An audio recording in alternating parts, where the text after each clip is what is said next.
Dahil sa lalo na sangre, kaya naisipan kong mag-share ng isa sa pinaka-nakakatakot na story ng buhay ko.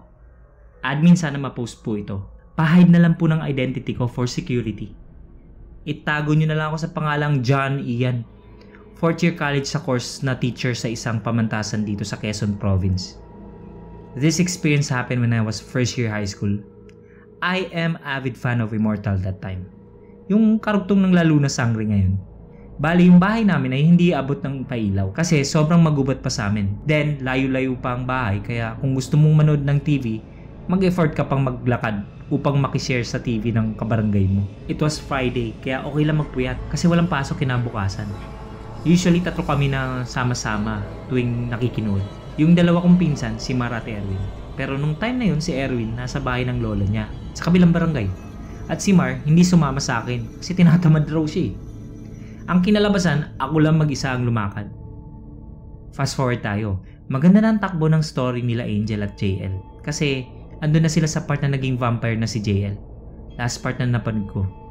Then, after ng palabas, uwi na ako. Hindi pa trend ng flashlight sa amin dati. Kaya akas pa ang ilaw namin pag naglalakad sa dilim. Yun yung dahon ng nyug na binilot.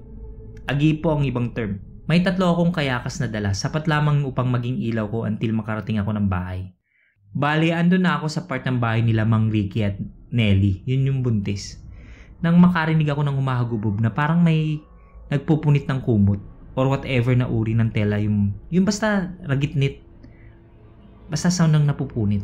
At sobrang lakas ng mga tunog na yun. Sani upang mag-standing ovation ng mga balahibo ko. Pakiramdam ko pati buhok ko sa ulo tumayo dahil sa sobrang takot. Hindi ko alam kung anong naisipan ko at tumingala ako sa langit. In my surprise, I saw a flying creature. I saw it clearly dahil saktong pagtingin ko sa buwan at tumapat ito. Human size na may malapad na pakpak. Napamura na lang ako. Sa sobrang takot na naramdaman ko mga oras na yun, naitapon ko ang dala kong ilaw at tumakbo ako sa mga puno ng saba. Wala na akong pakialam sa damit ko kahit madumihan pa ito.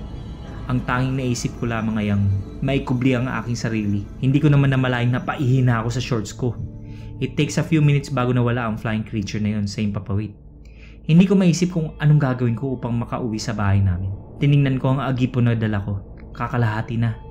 Buti at hindi namatay. Sa isip ko, kung dadaan ako sa ilog, mas madilim dun. Ngunit kung sa tugod-tod, posible na makita ko pa yung nilalang na yun. Kaya nagpasya ako na sa ilog na lang dumaan.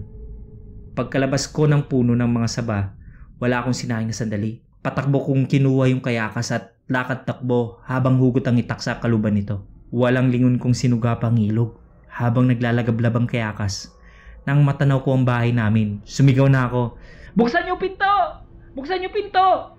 Paulit-ulit kong sigaw. Halos lumabas ang litid ng aking leeg sa pagsigaw ko. Good thing dahil nagising agad si mama, pero pagkapasok ko ng bahay, ginalitan naman ako dahil mukha daw ako nakakita ng aswang sa sobrang takot. Hindi na ako nagsalita dahil inom ako ng tubig. Nasense yata ako ni mama na seryoso kaya tumigil din sa kakatalak. Mga kalahating oras saka ko lang na-share kay mama yung nangyari sa akin. Sabi ni mama, aswang daw ang nakita ko, buti na lang daw at hindi ako pinakilaman. Hindi ako makatulog that night hanggang nilagnat ako kinabukasan. The next day, mas lumala ang lagnat ko. Sunday ng umaga, dinala ako sa albularyo. The albularyo said na suob lang daw ako. After tawasin, umuwi na kami ng bahay. Gumaling din ako agad pero Monday, hindi muna ako pumasok sa school. Pahinga muna. Then 1 week after, bumalik si Papa galing Laguna dahil sa akin. Sabi kasi nung albularyo, mag-iingat daw kami dahil baka balikan daw ako nung aswang. Simula ng experience kong yun, hindi ko na maisipan pang makinood till magwakas.